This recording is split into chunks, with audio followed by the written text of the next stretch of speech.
What is the square root of 100? To calculate the square root of 100, we first need to understand the concept of a square root. What is the definition of a square root? I brought you here.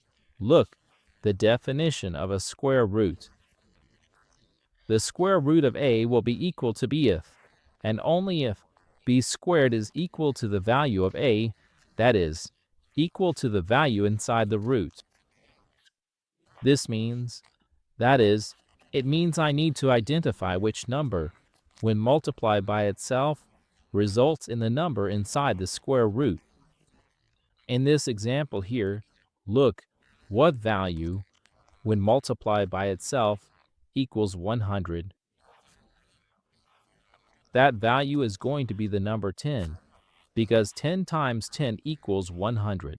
Or put simply, 10 squared is equal to 100, just as it's stated here in the definition.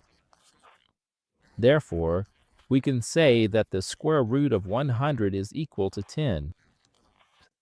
The square root of 100 is 10.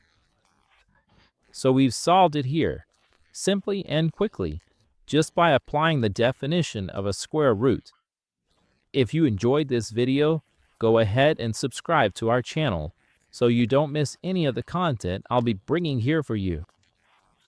And at the end, I'll leave another video for you to watch. I'll see you there. Big hug to you all, and God bless.